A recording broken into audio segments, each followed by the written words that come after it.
දැන් ඔයගොල්ලෝ මොකද ඊළඟ කරන්නේ වෙනස இன்னொரு விஷயம் சார் தென் மாகாணத்தில் 2 மாதத்துக்கு முதல் எக்ஸாமும் இல்லை போட்டி பரிசையும் இல்லை இன்டர்வியூம் இல்லாமல் சும்மா ஆவண பரிசோதனையை வச்சு போட்டு நியமனம் கொடுத்துருக்காங்க தென் மாகாணத்தில். அடுத்தது கிழக்கு மாகாணத்தில் தொண்டராசிரியர்களுக்கு சட்டப்பிரமாணம் 2014 சார் அதெல்லாம் இடைநிறுத்தப்பட்ட விஷயம். ஆனால் வெற்றிடம் இருக்கின்ற தொண்டராசிரியர் 21 பேருக்கு நியமனம் கொடுத்தவங்க போன மாதத்தில் கிழக்கு மாகாணம். இது சட்டப்பிரமாண கோவைக்கு விரோதமான ஒரு செயல். ஆனால் அவங்க சொன்ன ரீசன் என்னன்னு சொல்லி சொன்னால் அமைச்சரவையில் இதுக்கு விசேட வர்த்தமானியை வெளியிட்டு அமைச்சரவையின் அனுமதியோட செய்தவங்க. அப்ப அத அமைச்சரவையினுடைய அனுமதியோட செய்ய இயலும் சொன்னா ஏன் சார் எங்களை 5 வருஷம் ගොඩාක් ප්‍රතිඵලවන් දිය තියෙන සම්මත 100% ප්‍රතිඵල ගොඩාක් තියෙනවා. அடுத்த ஸ்டெப் என்ன செய்ய போறீங்க? ஸ்டெப் என்ன சொன்னா சார் கிட்டத்தட்ட தொடர்ச்சியா அந்த ஆர்ப்பாட்டம் போய் கொண்டிருக்கு. அதுக்கப்புறம் நாடளாவி ரீதியா கொழும்புல ஒரு பாரி ஒரு ஆர்ப்பாட்டம் மீதி மாதிரி பண்றதை தாண்டி உயிர் போனாலும் பரவாயில்ல என்ற அடிப்படையில இந்த அரசாங்கம் வெளிப்படையா காட்டிக் கொண்டிருக்கின்ற இந்த செயற்பாடை உள்ளொரு முகம் வெளியொரு முகம் காட்டிக் கொண்டிருக்கிற அந்த முகத்தை இளைஞர்கள் எல்லா மக்களுக்கும் வழிகாட்டுறதுதான் எங்க ஐடியா. வேற இப்ப நீதித்துறைக்கு போனாலும் நீதித்துறையிலையும் கையடிக்கிறாங்க அவங்க டாக்டரை வச்சு கொண்டு කතා කරා නමුත් ඒගොල්ලෝ ඒක නිකන් පෙන්නන්න නෑරුව මේක ජාතික ප්‍රශ්නයක් නෙමෙයි කියන මේ අදහසක් වගේ තමයි ඒගොල්ලන්ගේ පැත්තෙන් ඒක උත්තර හම්බුනේ. මට අර මේ ශේෂ්ඨාධිකරණය මේක පොඩක් මට දෙන්න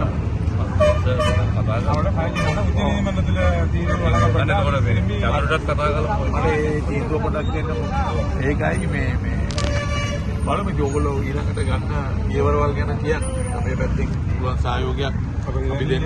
අපිට පේනවා මේක මේ පාර්ලිමේන්තුවේ ඔයගොල්ලන්ට අසාධාරණයක් වෙලා තියෙනවා කියන එක விளங்குது எங்களுக்கு. நீங்க உங்களோட சேரமன்ட்டு போன சார் போனி வந்தாரா நீதி நடந்திருக்கிறது ஏன்னா இப்ப அதே போல இப்ப இவங்க தேர்தல் காலத்துல ஒரு வாக்குறுதி ஒரு வழங்கினது இதுக்கு அவங்க என்ன செய்யறாங்கன்னா சார் வேலையேற்றப்பட்டதாரிகள்கிட்ட எங்களை போய் சொல்றாங்க இவங்களால உங்களுக்கு நியமனம் தரையலாம். எங்கள்கிட்ட வந்து சொல்றாங்க வேலையேற்றப்பட்டதாரிகள் உங்களுக்கு எதிராக நிக்காங்க. கிட்டத்தட்ட 2 சைடுல 2 கதையை சொல்லி கூட இருக்கிறாங்க. அதிபர் சங்கம் ஜோசப் ஸ்டாலின் சார் எல்லாம் வந்து கடிதம் கொடுத்துட்டாங்க அவங்களுக்கு நியமனத்தை கொடுங்க.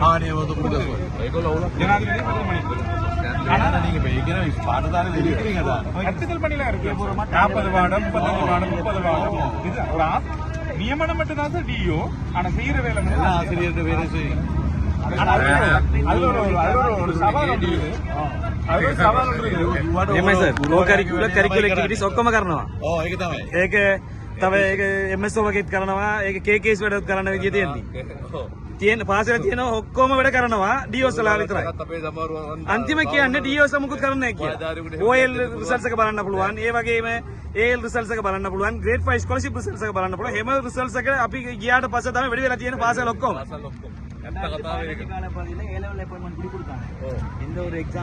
அடுத்த விஷயம் என்னடா சார் வந்து சேவை பெருமான அடிப்படையில் வந்து 8 அவர் வேலை அவங்களுக்கு ஆசிரியருக்கு வந்து 6 அவர் வேலை. நாங்க 7:30 போய் பிங்கர் வச்ச முடியும்னா 1:30 ஸ்கூல் விட்டு 3:15 வரைக்கும் நின்று தான் பிங்கர் வச்சுட்டு வரணும். அந்த விடுமுறை காலங்கள்ல கூட எங்களுக்கு லீவ் இல்லை. ஆசிரியர்களுக்கு வழங்கப்படுற எந்த சலுகைகளும் எங்களுக்கு கிடைக்காது.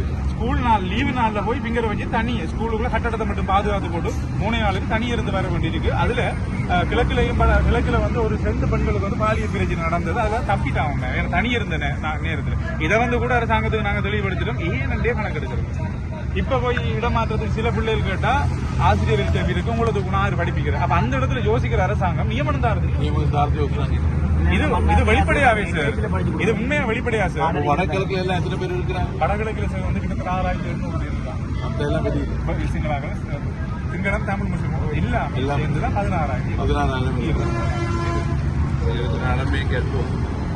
16000 මානසික ආතතිය පාලනය என்னன்னா இன்னொரு விஷயம் சார் ඔයගොල්ලෝ ඒ පාසල් අවුරුදු 5ක් මේවා கோத்தபாய ராஜபக்ச கொடுத்த நியமன மந்திரத்துக்காக அதை நாங்க புதுப்பிக்க விரும்பல. நாங்களா புது நியமனம் 30,000 කතා නොකරපු කෙනෙක් නෑ. කතා කරා කතානායක හැම කෙනෙකුටම කතා කරන්නේ පුරම කතා කරනවා. නායක විජිත්යෙන් කතා කරනවා. එයා කිලුරාත්කාරී වසමම මොකලේ කතා කරනවා.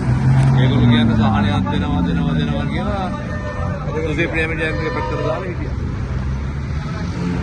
ඉතින් අන්තිමට ගෙන අපි අපිට ළඟ ගිහලා කියන්නේ බලමු දැන් පායදගේ මට නඩුවාර්තාව දෙන්න.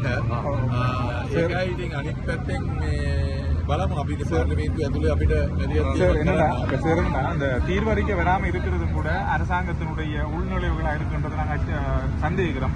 அதன் காரணமாக அந்த தீர்வறிக்கை எப்ப வெளியிடுவாங்க சந்தேகம் இல்லை. அப்ப அதுக்கு இடையில இவங்க பல விஷயங்களை நகர்த்திட்டுருவாங்க. அதுக்கு முதல் உங்களோட சப்போர்ட் எங்களுக்கு வேணும். பாராளுமன்றத்தில் சில விஷயங்களை உடைச்சு கதைக்கிறதுல பிரதான ஒரு ஆளை நாங்க பாக்குறோம். உங்களை போல ஒரு பலமான ஆட்களால் எங்களுக்கு இந்த தீர்வை பெற்றுத்தர முடியும் சார். அந்ததுக்காக தான் வந்து பாராளுமன்றத்திலேயோ சரி அல்லது ஊடக அறிக்கையில சரி ஏதோ ஒரு முறையினூடாக உங்களோட சார்பா அந்த அழுத்தங்கள் எங்களுக்கு தெரிவிக்கப்படுற நேரம் எங்களுக்கு சில நன்மைகள் நடக்கிறதுக்கு ஒரு வாய்ப்பு இருக்கு. ஓகே, கட்டாயமா நான் எங்களுக்கு நான் செய்யறேன்.